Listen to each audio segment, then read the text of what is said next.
Good morning students, myself Kamlesh Dixit.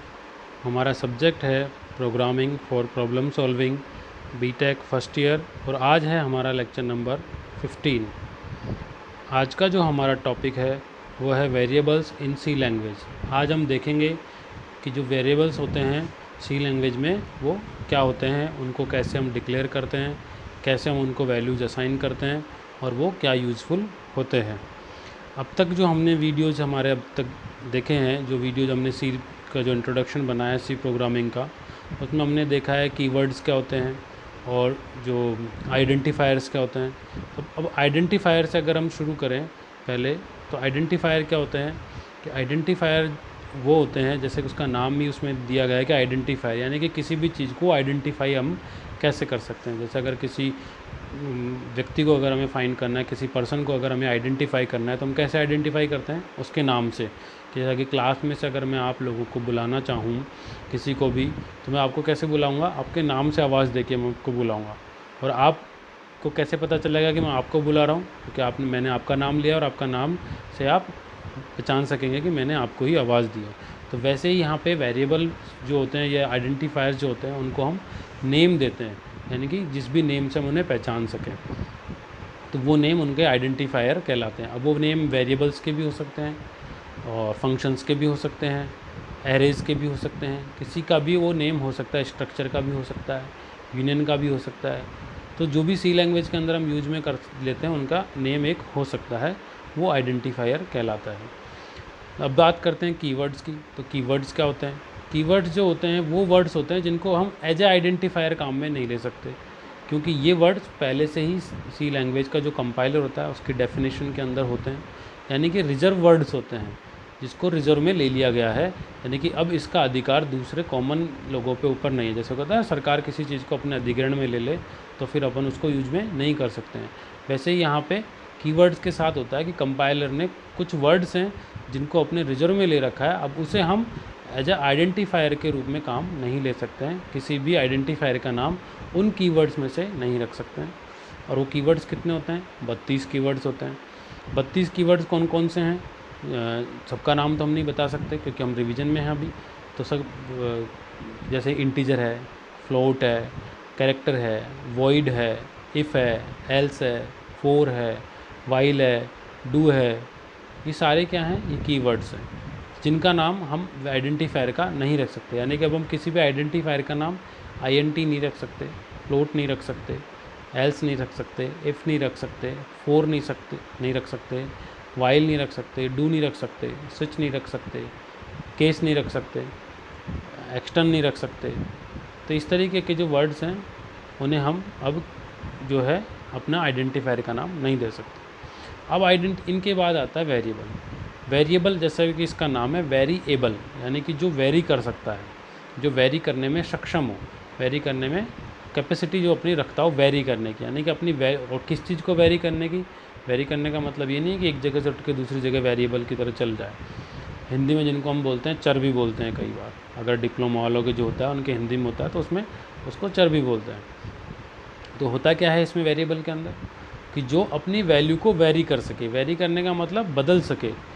जैसे अगर मैंने किसी आइडेंटिफायर को इनिशियलाइज कर दिया, अभी मैंने उसकी वैल्यू 5 रखी, थोड़ी देर बाद मुझे कहीं पे उसकी वैल्यू को बदलना है, 10 करना है, तो वो आसानी से बदल सके, वो उसमें कोई उसको प्रॉब्लम क्रिएट ना करे, तो वो वेरिएबल्स कहलाते हैं।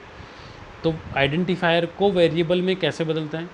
जब आइडेंटिफायर का डेटा टाइप डिफाइन कर दिया जाता है, यानी कि आइडेंटिफायर के आगे डेटा टाइप लगा दिया जाता है, या ये डिसाइड कर दिया जाए कि आइडेंटिफायर अब इस तरीके की वैल्यू लेगा, तो वो वेरिएबल में कन्वर्ट हो जाता है। जैसे मैंने किसी आइडेंटिफायर का नाम रखा है SDIT, अब मैं उस SDIT के आगे अगर मैं लगा दूँ INT, इंटीजर, यानी कि इंटीजर SDIT वो हो गया, तो यानी कि अब वो कौन सी वैल्यूज़ ले सकता है? वो इंटीजर टाइप की वैल्यूज़ ले सकता है।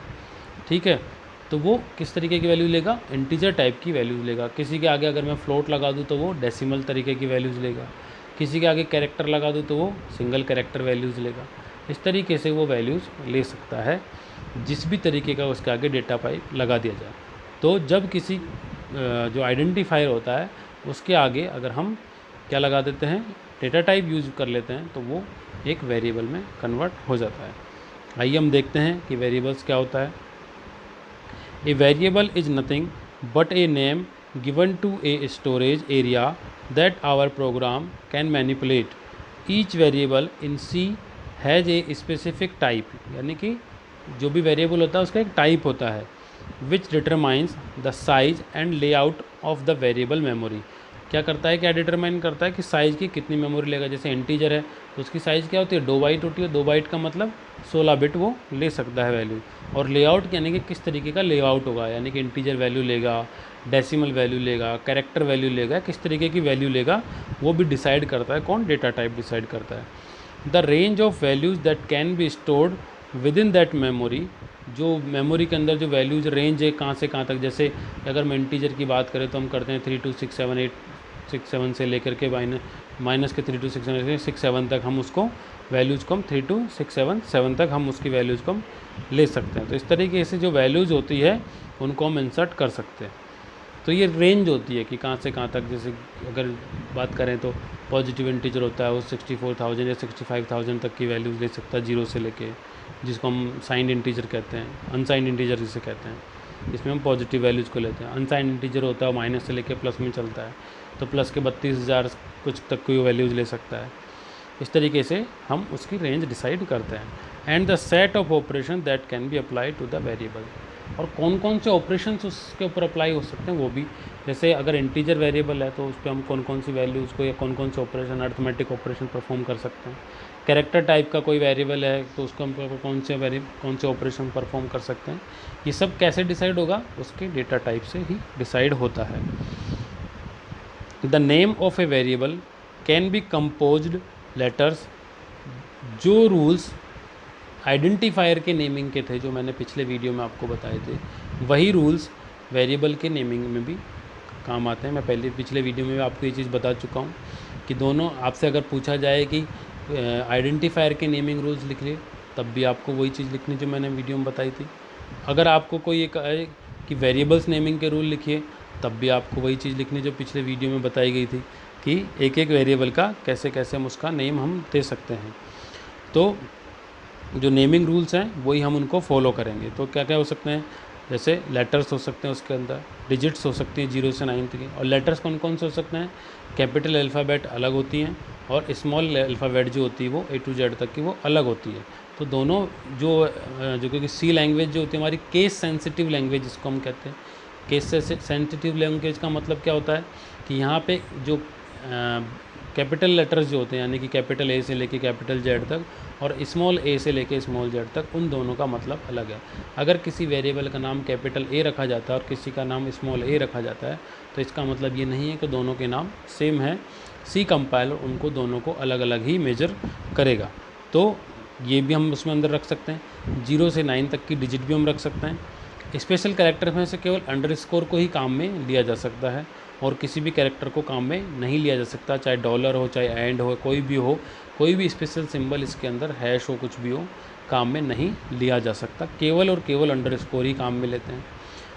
और जो वेरिएबल का नाम है कभी भी डिजिट से शुरू नहीं होता, या तो अल्फ़ाबेट से शुरू होगा या फिर अंडरस्कोर से शुरू होगा। कभी भी हम उसको डिजिट से शुरू नहीं कर सकते। हाँ, एंड हम डिजिट से कर सकते हैं। वेरिएबल का नाम है उसमें कभी स्पेस नहीं आता। जैसे मेरा नाम है कमलेश दीक्षित, तो हम जनरली क्या करते हैं, नाम के अंदर स्पेस देते हैं। तो यहाँ पे स्पेस हम नहीं देंगे, ठीक है, नाम के अंदर कोई भी स्पेस नहीं देंगे क्योंकि वेरिएबल वो नहीं लेता। हाँ, हम नाम को अगर जोड़ना चाहें तो हम जोड़ सकते हैं। कैसे जोड़ेंगे, पहले आधा वेरिएबल, फिर उसके साथ अंडरस्कोर लगाएंगे और फिर बाकी का हिस्सा हम लिख सकते हैं। तो अंडरस्कोर से हम 2 वेरिएबल्स को वहाँ पे हम जोड़ सकते हैं, नेम को हम बड़ा कर सकते हैं, अदरवाइज़ हम नहीं लगाते इसको। तो कौन कौन सी चीज़ें हम काम में ले सकते हैं वेरिएबल नेमिंग के लिए, अल्फ़ाबेट्स काम में ले सकते हैं, कैपिटल या स्मॉल, डिजिट्स काम में ले सकते हैं 0 से 9 तक की, और स्पेशल कैरेक्टर कौन सा काम में ले सकते हैं, अंडरस्कोर कैरेक्टर हम काम में ले सकते हैं। ये ध्यान रखने वाली बात है, मैं फिर से बता रहा हूँ कि सी एक केस सेंसिटिव लैंग्वेज है और यहाँ पे कैपिटल लेटर्स और स्मॉल लेटर्स का अलग अलग मतलब होता है। अगर हमने किसी वेरिएबल का नाम कैपिटल लेटर में भी लिखा है और स्मॉल लेटर में भी लिखा है और दोनों में सेम लिखा है, पर वो सी लैंग्वेज के लिए सेम नहीं होगा क्योंकि केस सेंसिटिव लैंग्वेज है, तो दोनों को ये अलग अलग ही मानेगी। ठीक है, एग्जाम्पल के लिए अगर मैं बोलना चाहूँ, मैंने अगर किसी का नाम ये रखा है SDIT, यहाँ पे एस कैपिटल है, और दूसरे के अंदर मैंने रखा है SDIT, तो ये दोनों सेम नहीं है, क्योंकि यहाँ पे स्मॉल एस है, यहाँ पे कैपिटल एस है। ये दोनों, ये तीसरा भी सेम नहीं है, क्योंकि यहाँ पे सारे ही कैपिटल है, तो ये भी सेम नहीं है, ये भी अलग है। ठीक है, तो इस तरीके से अगर लेटर्स हम डिफरेंट यूज करेंगे तो डिफरेंट ही उसका मतलब होता है, क्योंकि सी कौन सी लैंग्वेज होती है, एक केस सेंसिटिव लैंग्वेज होती है। कुछ बेसिक वेरिएबल्स जो होते हैं कौन कौन से होते हैं, कैरेक्टर जो होता है वो एक बेसिक वेरिएबल है, इंटीजर है, फ्लोट है, डबल है और वॉइड है, ये सारे बेसिक वेरिएबल्स में आते हैं। कैरेक्टर किस तरीके की रखता है, टिपिकली सिंगल 1 बाइट की वैल्यू रखता है, जो कि ये सिंगल 1 बाइट की वैल्यू ये रखता है। इंटीजर क्या रखता है कि ये एक इंटीजर टाइप की वैल्यू रखता है। फ्लोट क्या रखता है, फ्लोटिंग पॉइंट, या फिर जिनको हम डेसिमल वैल्यूज भी बोलते हैं, जैसे कि 1.0, 2.5, इस तरीके की वैल्यूज जो होती हैं इसके अंदर आती है। और इंटीजर के अंदर कैसे आती है, 1, 2, 3, 99, इस तरीके की वैल्यूज आती है। फ्लोट के अंदर पॉइंट वाली आती है। डबल वाला भी जो होता है पॉइंट वैल्यूज़ को लेता है, लेकिन इसकी साइज़ फ्लोट से बड़ी होती है। फ्लोट की 4 बाइट होती है और डबल की 8 बाइट होती है। वॉइड जो होता है वो कुछ भी रिटर्न टाइप इसका नहीं होता, यानी कि कोई वैल्यू ये नहीं लेता है।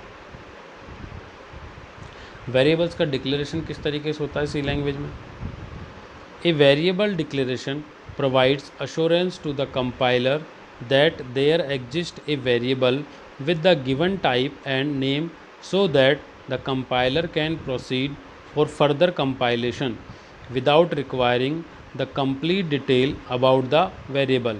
A variable definition has its meaning at the time of compilation only. The compiler needs actual variable definition at the time of linking the program. होता क्या है, कैसे करते हैं डिक्लेरेशन, जैसे कि सिंटैक्स हमारे सामने है। सबसे पहले क्या आएगा, टाइप आएगा, जो भी उसका रिटर्न या भी उसका टाइप होता है, जैसे मैं पहले बता चुका हूँ, इंटीजर, कैरेक्टर, फ्लोट, कुछ भी। फिर उसका नाम आएगा।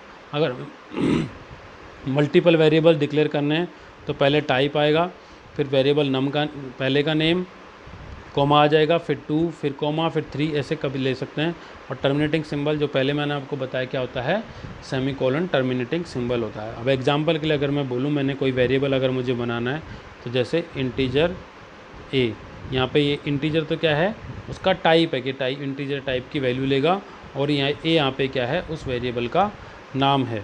ठीक है, अगर मल्टीपल वेरिएबल मुझे लेने हो तो क्या ले सकते हैं हम, integer a, B, C, D, और एंड किससे करना है मुझे, सेमीकोलन से इसे एंड करना है। जैसे ही सेमीकोलन आ जाएगा तो सी जो कंपाइलर होता है उसको मालूम चल जाता है कि ये स्टेटमेंट, ये जो लाइन है यहाँ पे टर्मिनेट हो चुकी है।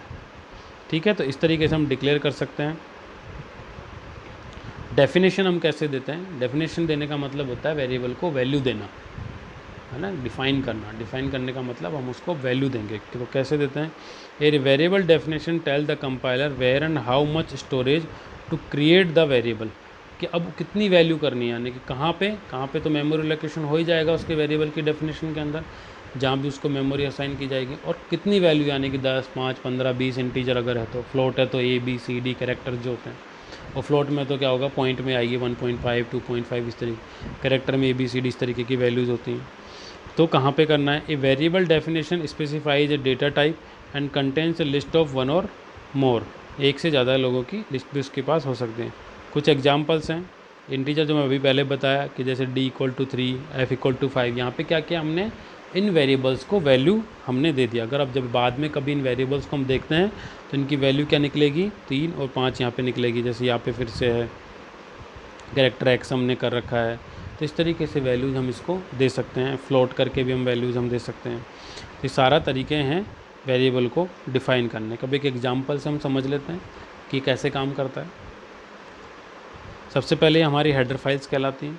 ये दोनों जो हेडर फाइल्स हैं, ये क्या करते हैं कि एक जो प्री हेडर फाइल्स होती क्या हैं, हेडर फाइल्स वो होती हैं कि जिनके अंदर पहले से ही कुछ फंक्शंस की डेफिनेशन शामिल होती है। जैसे कि हमको मेन है, इसकी फ़ंक्शन की डेफिनेशन है, प्रिंटफ इसमें काम में लेंगे, और गेट सेज हम इसमें काम में लेंगे, स्कैनफ अगर हम काम में लेंगे वैल्यू देने। तो कुछ जो फंक्शंस होते हैं प्री डिफाइंड फंक्शन, जिन्हें लाइब्रेरी फंक्शंस भी हम कहते हैं, उनकी डेफिनेशंस इन हेडर फाइल्स के अंदर होती है। अगर हम इनको इंक्लूड नहीं करेंगे तो हमारा प्रोग्राम रन नहीं कर पाएगा, क्योंकि हमें उन फंक्शंस की ज़रूरत इसके अंदर पड़ती ही पड़ती है, तो वो एरर देंगे। इसलिए हम ये हेडर फाइल्स इंक्लूड करते हैं। जो stdio जो है इसका पूरा नाम होता है standard input output dot H, का मतलब यहाँ पे हेडर फाइल होता है, इसलिए डॉट एच लगाते हैं, एच फॉर हेडर होता है, हेडर फाइल। तो स्टैंडर्ड इनपुट आउटपुट ये हेडर फाइल होती है। CONIO जो है इसका मतलब होता है console input output header file होती है। कौन सी होती है? Console input output. तो जो वेरिएबल्स हैं उसका डिक्लेरेशन जैसे कैसे करते हैं हम, इंटीजर, फिर ये दो वेरिएबल हो गए ए और बी, और एक फिर दूसरी लाइन में जाके फिर मैंने एक और वेरिएबल डिक्लेयर किया सी, एक मैंने फ्लोट टाइप के वेरिएबल कर लिया। यहाँ से हमारा मेन प्रोग्राम चालू होता है। इसका जनरली हम रिटर्न टाइप वॉइड रखते हैं, अगर कुछ रिटर्न नहीं करवाएंगे तो, अगर हम कुछ रिटर्न करवाते हैं तो इंटीजर देते हैं। ये चीज़ आप धीरे धीरे समझेंगे। अभी पहले ही लेक्चर में जो सी प्रोग्रामिंग का जो लेक्चर है, अगर प्रोग्राम जो पहला प्रोग्राम है आपका, अगर आप देख रहे हैं तो पहला प्रोग्राम है, आप इसको पहली बार में ही नहीं समझ पाएंगे, इसलिए धीरे धीरे समझ में आएगा। जैसे जैसे आगे हम बढ़ेंगे लेक्चर्स में, आपको ये आराम से समझ में आने लग जाएंगे। फिर उसके बाद क्या करते हैं, डेफिनेशन हम देते हैं कि वैल्यूज हम कैसे दे सकते हैं। वापस से हमको इनिशियलाइजेशन हमने यहाँ पे कर लिया, ठीक है। अब इनको हम वैल्यू दे सकते हैं, इनिशियलाइजेशन जिसको कहते हैं ना एक्चुअल। तो कैसे होंगे, ए को वैल्यू दे दी, बी को वैल्यू दे दी, और सी को क्या किया मैंने इसके अंदर वैल्यू दे दी। अगर प्रिंट ऑफ सी मैं प्रिंट करवाऊँगा तो कितना प्रिंट होगा, यहाँ पे 30 कैरेक्टर सी के अंदर प्रिंट करवा रहा है, यानी कि जो 30 के ऊपर जो भी वैल्यू होगी वो कैरेक्टर के रूप में प्रिंट हो जाएगी। और यहाँ पे क्या होगा, एफ़ में हमने डिवाइड करके प्रिंट करवाया, तो यहाँ पे जो भी डिवीज़न आएगा 70 को 33 से डिवाइड करने पे वो यहाँ पे आएगा। गेट सी एच को हम यूज़ कर सकते हैं स्क्रीन को देखने के लिए, आउटपुट को यूज़ करने के लिए। तो इस तरीके से हमारा ये प्रोग्राम चलता है। तो आपके आराम से ये बात समझ में आई होगी किस तरीके से हम वेरिएबल को इनिशलाइज करते हैं, किस तरीके से हम उसको वैल्यूज़ को असाइन करते हैं, और वेरिएबल्स कैसे काम में आते हैं, वेरिएबल्स होते क्या हैं, आइडेंटिफायर और वेरिएबल्स में क्या डिफरेंस है। आइडेंटिफायर सिर्फ एक नेम होता है, वेरिएबल जब होता है जब उसके आगे उसका डेटा टाइप लग जाता है। तो ये किस तरीके की जो डिफरेंसेस हैं वो हमने देखा। तो इस तरीके से हमारा जो वेरिएबल्स वगैरह ये सी लैंग्वेज के अंदर काम करता है। तो आज का जो हमारा टॉपिक था वेरिएबल्स इन सी लैंग्वेज, वो यहीं पे समाप्त होता है। नेक्स्ट लेक्चर्स के अंदर हम दूसरे टॉपिक्स को देखेंगे। Thank you.